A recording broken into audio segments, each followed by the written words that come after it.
Didik TV KPM. Okey, untuk segmen seterusnya, Ya. kita boleh lihat di sini 3.0. Mencipta dan mereka bentuk pelbagai idea. Okey, mereka cipta dan mereka bentuk pelbagai idea. Baik. Okey, ini penjanaan idea dan perkembangan. Okey, daripada mana kita dapat idea ini? Kita dah dapat idea ni daripada 2.0. Okey. Lukisan awal kita yang kita buat, yang kita ambil jalinan, kita ambil bentuk, ruang semua tu, kita dah ada bentuk dia kat sini. Okey. Bentuk mentah dia, kita panggil bentuk yang raw lagi lah. Okey. Ini bentuk asas dia. Okey. Tapi dia sudah ada kita sudah ada idea untuk ia berfungsi. Bagaimana dia berfungsi, kita dah nampak. Cuma dalam penjanaan idea dan perkembangan idea ni kita nak detailkan lagi, nak kembangkan lagi idea kita supaya dia jadi lebih baik dan lebih efisien dalam berfungsi. Okey. Contohnya, kita lihat yang idea pertama. Okey. Daripada idea asal kepada idea perkembangan yang pertama, apa yang kita ubah? Okey. Saya selalu pesan kepada murid-murid saya, okey, apa saja perubahan yang mereka hasilkan, apa saja perubahan yang mereka buat, mereka warnakan. Supaya nampak perbezaan. Okey, nampak perbezaan. Okey, contohnya dekat sini. Pemegang paku direka sebagai sarung ibu jari semasa memegang paku. Okey, murid-murid ada idea, dia kata okey, pemegang paku tu masuk ibu jari dekat situ, okey, supaya dia jadi macam sarung untuk ibu jari. Okey, dan seterusnya, pemegang paku direka sebagai sarung jari telunjuk dan jari tengah semasa memegang paku. Maksudnya semua jari masuk kat sini. Ataupun 2 jari, ataupun 3 jari masuk sini, 1 jari dekat sini. Okey? Jadi dia ada pemegang paku. Macam ni lah, macam kepit lah. Dia ada idea itu. Dia dah dapat idea tersebut. Okey. Seterusnya, engsel dibina untuk kesesuaian pergerakan jari. Untuk pergerakan, dia buat engsel kat sini. Daripada idea asal, okey, mereka ada idea asal, tapi mereka kembangkan di sini. Okey? Apa perkembangannya? Sudah ada dekat sini. Ini perkembangan dia. Okey? Yang kita warnakan. Okey? Nampak? Seterusnya, anak panah merah yang kedua. Okey? Yang pertama, yang kedua. Okey, di sini apa perubahan? Pemegang paku dibentuk untuk lebih mudah disarung. Mungkin ini susah sikit nak masukkan jari, lambat ke apa kan? Okey, jadi dia buat satu kaedah supaya pemegang paku tu supaya mudah untuk jari masuk. Okey? Dan ruang ni juga boleh buat bentuk supaya jari mudah masuk untuk memegang produk. Ruang sarung dibentuk ergonomik supaya selesa semasa menggunakan produk. Okey, ergonomik ni maksudnya ukuran ataupun bentuk yang sesuai dengan tubuh badan manusia lah. Okey. Engsel dibentuk lebih kecil untuk mengoptimalkan operasi, maksudnya lebih kecil. Okey, ini yang diubah. Ada saja perubahan, warnakan. Ada saja perubahan, warnakan. Kalau ikutkan, itu bukan wajib. Tapi untuk memudahkan pelajar juga. Okay? Kita warnakan apa yang kita ubah. Lebih senang nak faham. Lebih senang nak faham, kan? Okay? Untuk memudahkan faham. Okay? Dan seterusnya, anak panah yang ketiga, dia ubah lagi. Bahagian pengepit, paku dibentuk untuk pemegang paku yang lebih kuat. Dia ada bentuk supaya paku tu duduk di situ. Paku tu tidak beralih, tidak bergerak. Okey, ruang sarung dibentuk ergonomik supaya lebih selesa, dan juga ada bentuk dekat sini supaya dia boleh pegang ataupun kepit paku tu dengan elok. Okey. Sekarang ni kenapa ada 3 anak panah? Saya nak tanya tu dulu. 1, 2, 3. Okey. Dalam pemarkahan, dalam pemarkahan mereka perlu ada 1, 2, 3 kerana ada 3 perkembangan. Setiap idea, satu idea 1, perkembangan yang pertama, kedua, ketiga. Okey? Mereka perlu ada 3 perkembangan idea untuk idea 1. Dan seterusnya, kita tengok pula idea 2. Dia ada 2 idea. Tadi idea 1, idea 2. Tapi asasnya sama.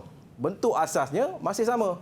Kita masih menggunakan bentuk asas ini. Murid-murid menggunakan bentuk ni, bentuk yang kamu pilih, okey, dalam aspek 2. Masuk dekat sini, sama juga dengan idea 1 tadi, masuk dekat sini dan cara kita ubah tu berbeza. Mungkin kaedah dia berbeza, sistem dia berbeza.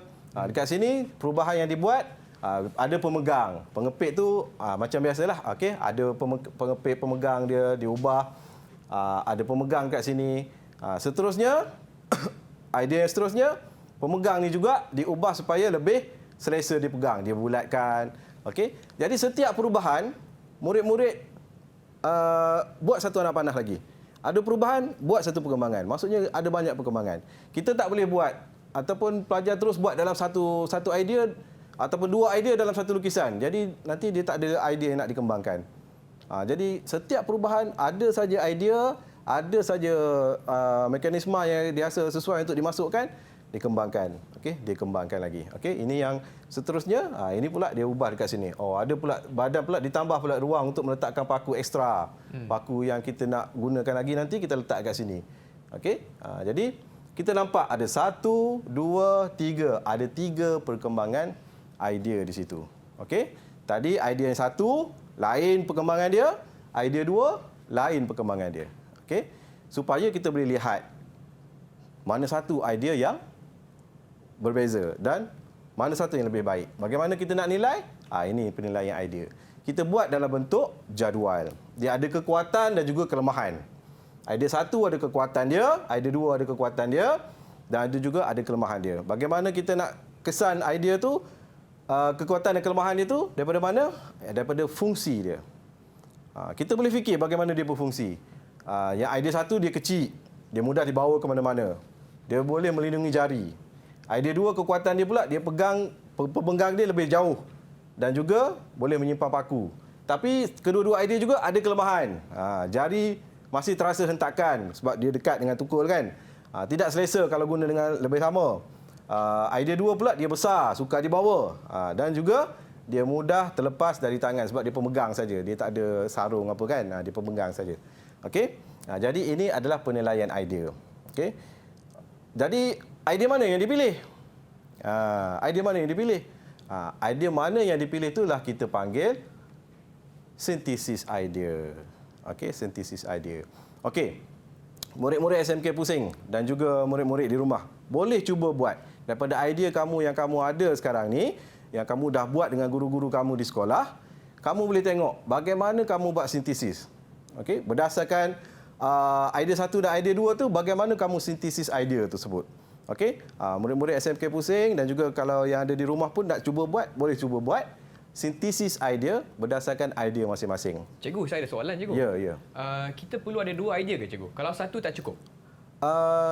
Pelajar mesti ada 2 idea disebabkan oleh kita nak lihat supaya murid-murid dapat tengok bagaimana satu idea itu dengan idea yang lain boleh dikembangkan dan mana yang terbaik. Kita tak mahu satu idea saja diambil, daripada situ dia mungkin ada sesuatu benda yang tak sesuai, dia rasa tak boleh buat, dia stuck. Jadi kalau dia ada 2 idea, kita boleh buat sintesis, buat perbandingan, mana yang lebih baik. Yang baik kita ambil, yang tak baik kita tolak tepi. Itu maksudnya. Jadi sintesis ni macam itulah. Okey, sintesis ni, okey, murid-murid SMK Pusing semua dah tengah buat tu. Sintesis idea dan mereka bentuk ciptaan ni, 2 idea tadi, kekuatan idea 1 dan kekuatan idea 2 dimasukkan, digabungkan dalam bentuk yang baru. 2 idea yang tadi dah tak ada dah. Kita dah sintesis, kita dah tengok apa kekuatan dia, kita dah masukkan dekat sini. Okey? Masuk kat sini, ini adalah bentuk terbaru. Itu maksudnya sintesis. Kita melihat kepada idea-idea itu tadi, yang kekuatan idea tadi digabungkan. Kelemahan tadi kita tak nak dah.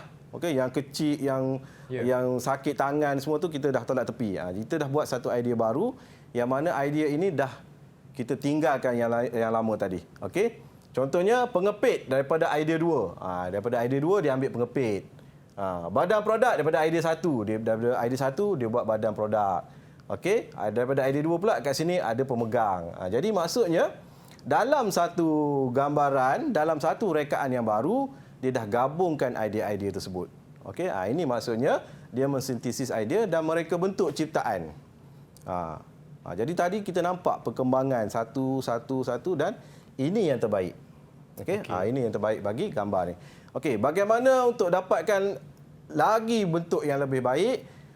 kita touch up sikit ataupun kita buat sedikit penambahbaikan. Okey, penambahbaikan dan juga pengubah suaian. Okey, kita dah buat kat sini, kita buat kat sini sudah siap pengubah suaian dan ini kita buat penambahbaikan. Okey, penambahbaikan tu supaya produk itu lebih mesra pengguna lah. Kita tengok kat sini. Badan produk bergrip. Maksudnya pemegang tu ada grip. Tak adalah bentuk petak macam ni. Okey, dia lebih mesra, kita boleh pegang. Lebih ergonomik kan cikgu? Lebih ergonomik. Daripada idea satu tadi pula, kita buat pelindung. Supaya dia boleh melindungi jari kita. Okey. Tadi, idea dua tadi ada tempat simpan paku kan? Kita letak simpan paku kat sini. Jadi semua idea tu dah dimasukkan, dah dihasilkan dalam satu bentuk yang baru. Cikgu, Ya. bagaimana pula dengan warna cikgu? Sebab kat sebelah kiri kuning tapi sebelah kanan pula merah. Okey, warna ni dia bergantung kepada penggunaan produk tersebut. Okey, warna. Kalau ni kita tengok warna kuning ni saya buat semata-mata pelajar-pelajar ataupun murid-murid kita buat sebagai warna asas untuk mereka buat design. Okey, buat mereka bentuk. Okey, Okey. faham. Tapi dekat sini kita tukar warna supaya lebih menyelah. Okey, warna-warna yang lebih menyelah. Tapi kat sini tak perlu lagi warna sebenarnya. Tapi untuk lebih memberi orang kata kreativiti kepada pelajar. Sebab pelajar bebas. Okey, pelajar bebas untuk buat macam mana. Dia punya grafik dia macam mana. Okey, pelajar-pelajar dia suka grafik-grafik semua ni kan. Jadi kita bagi kebebasan kepada mereka untuk mewarna. Okey, tak ada masalah. Okey. Pelajar murid-murid SMK Pusing macam mana? Sudah siap? Sudah siap? Boleh tengok sintesis idea. Baiklah, mungkin cikgu boleh tolong menganalisis jawapan okey. murid-murid kita pada hari ini cikgu. Okey, kita tengok satu persatu. Tirah, Yi Cheng buat. Okey, Tirah buat. Kita nampak kan? Tirah punya pun nampak perbezaan kan daripada yang asas tadi. Kita boleh tengok Tirah buat asas bentuk dia kepada bentuk yang lebih baik. Okey, bentuk yang lebih ergonomik. Macam Yi Cheng tadi, kita tengok gabungan dia nampak agak bersegi, berpetak je kan. Lepas tu dia ubah sedikit supaya dia lebih nampak menyelah dia punya design. Itulah. Kalau kita tengok setiap pelajar, setiap murid-murid ada buat dia punya idea kan. Okey. Tirah ada buat idea, mana idea 1, idea 2. Cunyuan pun ada buat, Kiasun pun ada buat. Kita boleh tengok murid-murid dah buat bagaimana mereka mensintesis idea mereka dalam mereka bentuk. Okey, terima kasih semua. Okey. Cikgu, tapi mereka tak warna pun? Mereka tak warnakan sebab itu kebebasan. Boleh nak warna tak apa, nak warna pun boleh. Okey. Tak ada beza cikgu kalau tak ada beza. dari Tak segi ada beza. pemakahan ke apa? Pemakahan tak ada beza. Okey, faham. Asalkan ada apa yang dia orang buat, menempati apa yang kita minta, tak ada masalah. Okey, tak ada masalah. Tapi kalau ada warna, lebih kreatif lah. Pelajar tu lebih bersemangat, okey, nak mewarna semua kan tak ada masalah. Okey, kita galakkan. Okey, seterusnya. Okey. Okey. Cikgu, jadi kalau apa kata kita warnakan dari segi pemarkahan memang tak ada beza lah cikgu. Tak ada beza. Setakat ni tak ada beza Okey, pemarkahan dia tu. Dan apa saya perasan tadi untuk murid-murid yang ada di Google Meet, idea mereka semua berbeza cikgu. Ya. Tapi fungsi sama. Fungsi mereka pun berbeza. Okey. Walaupun mereka dapat tema yang sama, mereka akan keluar dengan mungkin idea yang sama, tapi dalam 2.0, dalam 3.0 tu, okey, dalam 3.0 kita lihat tadi, di situ pelajar-pelajar, murid-murid akan mula menghasilkan idea mereka tersendiri. Masing-masing kan ada idea nak buat macam ni kan. Jadi di situ kita boleh tengok perbezaannya akan timbul dekat situ. Jadi tema sama. Tema tapi sama. Fungsi akan berbeza lah cikgu. Mungkin situasi permasalahan pun sama. Tapi bila dah masuk 2.0, aspek 3.0, di situ kita boleh lihat perbezaan tu dah mula nampak. Baiklah cikgu. Dan juga saya nampak tadi semua murid pun ada label cikgu. Apa kata sekiranya murid lupa label pula cikgu? Apa yang akan jadi? Label tu memainkan peranan. Okey, label tu sebenarnya juru cakap kepada lukisan tu. Okey. Kalau tak ada label, macam mana kita nak faham? Okey.